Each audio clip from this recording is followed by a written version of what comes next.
Brought to you by Oxyrich. Manikchand Oxyrich, proudly Indian.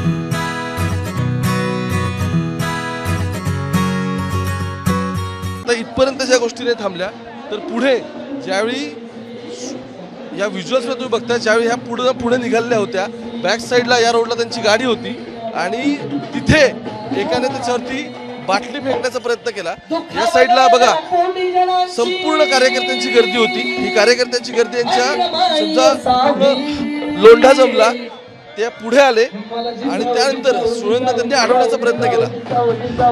Supriya सुळेंची माझा आत्ताच call झाला, त्यांना विचारलं की नक्की घडलं काय। आमच्याकडे व्हिज्युअल्स आहेत पण प्रसंग काय घडला।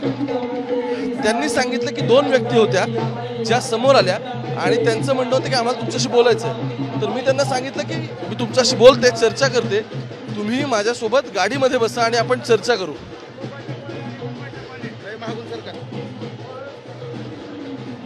पीसीआरला विनंती एको येतोय मला, गाडीत बसू। त्यानंतर त्या म्हटले गाडीत बसू, आपण पुढची चर्चा करू आणि जे काय तुमचं म्हणणं असेल तर तुम्ही गाडीमध्ये बसून माझ्यासोबत मांडा।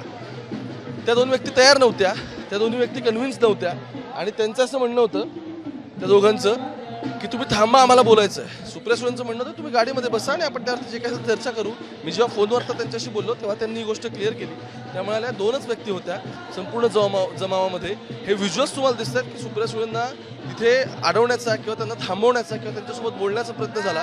पण आता सुळेंचं यामध्ये एक व्हर्जन आहे, त्यांचं म्हणणं आहे की मी लोकप्रतिनिधी आहे, मला त्यांच्या भावना कळतात, आय रिस्पेक्ट देअर फिलिंग्स आणि भावनांची त्यांची मी कदर करते। त्यांना काय बोलायचं असेल तर मी लोकप्रतिनिधी आहे, मी तयार आहे ह्याच्यावर सगळ्यावरती डिस्कशन करायला। पण त्या दोघांना काय बोलायचं कळत नाही। आता व्हिज्युअलमध्ये तुम्हाला आणखी एक व्यक्ती दिसत असेल, ती कोण आहे तर ती व्यक्ती आता माझ्यासोबत आहे। सुप्रिया सुळेंच्या पुढे एक माणूस चालला होता व्हाईट शर्टमध्ये, अनिकेत देशपांडे। नमस्कार, काय झालं? नमस्कार। ॲक्च्युली खूप इकडे आपण पाहिलं तर सर्वच मराठा बांधव आहेत, सगळं जाम आहे आणि सुप्रियाताई ज्यावेळेस बाहेर होत्या त्यावेळेस काही बांधवांनी त्यांना गरडा घातला, परंतु जी प्रसारमाध्यमातून बातमी येते की आंदोलकांनी त्यांना घेरलं किंवा अडवण्याचा प्रयत्न केला, तर असं काही नाही। काही जणांना फोटो काढायचे होते, कारण ऑलरेडी दादांनी सांगितलेलं आहे की कोणी नेता भेटायला आला तर त्याला व्यवस्थित येऊ द्या आणि व्यवस्थित जाऊ द्या। त्यामुळं एवढ्या गर्दीत ताईंना आम्ही थोडीशी जागा करून दिली आणि त्यांना व्यवस्थित गाडीत बसवलं। बाकीच्या बातम्या पसरत आहेत त्या अतिशय चुकीच्या आहेत, कुठल्याही त्यांना प्रकारचं काही त्यांच्यावर काही झालेलं नाही आहे। पण बघा माझा आता सुप्रिया सुळेंसोबत कॉल झाला, त्यांना म्हटलं की एक्झॅक्टली घडलं काय। त्यांचं म्हणणं होतं की गर्दी होती, क्राऊड होता, हे सगळं ठीक आहे, पण दोन व्यक्ती आल्या समोर, त्या दोन व्यक्तींना माझ्याशी काहीतरी बोलायचं होतं। क्राऊड असल्यामुळे, गर्दी असल्यामुळे मला ते ऐकू येत नव्हतं। तर मी त्यांना म्हणतो की तुम्ही गाडीत बसा, गाडी थांबली माझी बाहेर, गाडीमध्ये बसा। त्यामुळे हातवारे करत होत्या। तर नक्की काय झालं मग? नाही, तेच ताई म्हणत होते की एवढी गर्दी आहे, त्यांच्या पायाला लागलं होतं। ॲक्च्युली त्यांनी मला सांगितलं अनिकेत माझ्या पायाला लागलंय, तर आपण गाडीपाशी जाऊ। त्याला एक व्यक्ती होता पांढऱ्या शर्टवाला दुसरा, अजून त्याला बोलायचं होतं। तर ताई म्हणले की गाडीपाशी चला, तू गाडीत बस आणि गाडीत माझ्यासोबत बोल, तुला काय विचारायचं असेल तर। तेवढाच विषय झाला, याच्या पलीकडे काही झालेलं नाहीये। पण मग गाडीवरती बाटली फेकल्याचं पण दिसतंय। आता बघा भाऊ, आज एवढा आपण लाखोंचा जनसमूह आहे, याच्यात 4-5 जण असे असतात आपण त्यांना ओळखू शकत नाही कोण आहेत। आता तो आपला आहे का दुसऱ्याचा आहे काय माहित नाही, कारण ह्याच्यात बऱ्यापैकी काही एक बोट्यावर मोजणे इतके लोक बाहेरची पण आहेत की ज्यांना ह्याच्यात खूप बडकवायचं आहे, बरोबर की नाही बांधवांनो? आणि हे सगळे बांधव बघते, त्यातला कोणी चुकीचा व्हायला नाहीये। त्यामुळे की हा कोणतरी बाहेरच्यांनी केलेला प्रकार आहे, तो आपल्या बांधवातल्या कोणी केलेला नाहीये। पण बघा मी येताना मला आठवतंय, म्हणजे मी याचा मुद्दाम विचारलं कारण त्या व्हिज्युअलमध्ये हा दिसतोय म्हणून मला शोधला, म्हटला कोण आहे आणि आपण त्याशी एकदा बोलू की एक्झॅक्टली काय घडलं। त्याआधी मी सुप्रिया सुळेंची सुद्धा याच्यावरती बोलणं केलं।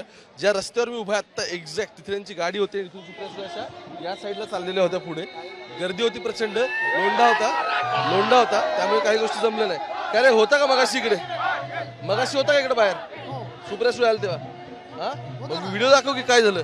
कुठला व्हिडिओ नाही आहे माझ्याकडे। नाही व्हिडिओ नाही, मग काय झालं? कशाचं काय झालं? इथे सुप्रिया सुळे कुठं काय झालं? आल्या ताई, भेटल्या, भेटून गेल्या। व्हिडिओ काहीतरी वेगळे दिसत आहेत। काय दिसतंय व्हिडिओ मध्ये? त्यांना सगळ्यांनी अडवल्याच दिसतंय। असं काही दिसत नाही। काही भांडगोळे असते तर रिकामे 1-2%, 1% त्यांना काहीतरी शो करत असतो आणि ते शो मध्ये मीडियाच्या माध्यमातून पुढे यायचं असतं, पण हे असं काही नाहीये, असं काहीच नाही ताई। असं जर काही झालं तर नेते लोकांनी यायचं का नाही इकडं? असं काही असतं तर नेते लोकांनी यायचं का नाही? असे काही 2-3% भांडगोळे त्याच्यात की रिकामे लोक आहेत, त्यांना फक्त मीडियाच्या पुढे यायचं, काहीतरी शो करत आहे, असं काही नाहीये। फक्त फडणवीस साहेबांनी एकच करावं, आम्हाला लवकर आरक्षण द्यावं। दादाची मागणी कळली, मी मुद्दामून यांना मध्ये काय घेतलं, त्याचं कारण आहे की हे सगळे याचे प्रत्यक्षदर्शी आहेत, आय विटनेस आहेत आणि सगळी मंडळी मगाशी इथे होती जेव्हा गर्दी आली. व्हिडिओ काढेपर्यंत आणि म्हणजे इतकं ते पटकन अगदी 30 ते 40 सेकंदात आणि 1 मिनिटात ही घटना घडली की माध्यम प्रतिनिधी इकडे मूव्ह होईपर्यंत आणि फक्त इतकं नाही तर ते तिकडून मूव्ह होईपर्यंत आणि तिकडे येईपर्यंत असं झालं की काही जणांकडे तो व्हिडिओ रेकॉर्ड झाला, काही जणांकडे नाही झाला, असं सगळं प्रॉब्लेम झाला. आता म्हणून मी त्याला मगाशी शोधलं की नक्की कुठे होता तो आणि काय झालं ते आपण जाणून घेण्याचा प्रयत्न केला. आता वेगवेगळे मला उभं राहायचं जागा मित्रांनो, मगाशी पण हीच झाली. आता ते 2 बांधव जे होते ते विचारायचा प्रयत्न करत होते त्यांना, ते काय बोलत होते काय नाही हे अजून तरी कळलेलं नाहीये. पण आता तरी एवढं क्लिअर झालेलं आहे की त्यांच्या गाडीवरती कोणतरी बाटली फेकली. मी एकाच वेळी एकाने कुठेतरी बोला, आता मी बोलतोय तर मी बोलतो. हा तर हे सांगत की त्यावेळी सुप्रिया सुळेंशी जेव्हा बोलणं झालं तर त्यांचं म्हणणं होतं की मी लोकप्रतिनिधी आहे, मी या सगळ्यासाठी त्यांचे जे काही भावना आहेत ते समजून घ्यायला तयार होते. पण त्या ठिकाणी गर्दी इतकी होती आणि माझ्या माहितीनुसार सुप्रिया सुळेंना काही या संदर्भात हेल्थ इश्यूज आहेत की गर्दी असल्यानंतर त्यांना समजा एक फोबिया आहे त्यांना. या संदर्भात ते आधी कधी बोललेल्या पण होत्या मला आठवतंय. पण त्यामुळे त्या तिथे होत्या स्टेजवर आल्या तेव्हा त्या बाजूला एका ठिकाणी बसलेल्या होत्या.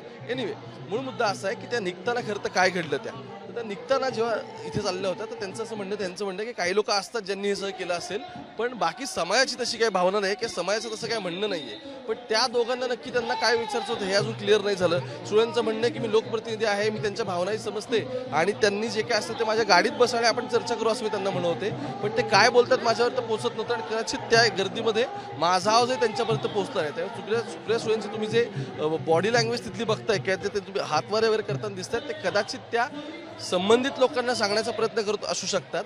पण व्हिज्युअल्स जे दिसतात तसं खरंच आहे का हे जाणून घेण्यासाठी हा प्रयत्न होता आणि तो थेट प्रत्यक्षदर्शीं थ्रू होता. आणि सुळे इथून गेलेले असल्यामुळे मी एकदा त्यांना फोन केला आणि विचारलं की काय घडलं त्याची डिटेल्स मला द्या. त्याचे तपशील त्यांनी दिले, ते तुमच्यापर्यंत पोहोचवले. आणि आता माझ्या माहितीनुसार तो अनिकेत होता देशपांडे जो त्यांच्या पुढे रस्ता करून दिला होता पुढे जाण्यासाठीचा वगैरे.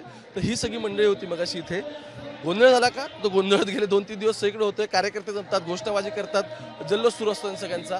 पण त्यांचा रस्ता अडवण्याचा प्रयत्न किंवा या सगळ्या गोष्टी झाल्या का त्याचे हे सगळे तपशील तुमच्यापर्यंत पोहोचले. मुंबई तक पाहत राहा. कॅमेरा पर्सन गोपाळ सोबत मी ओमकार वाबळे, आझाद, मैदानाच्या बाहेर.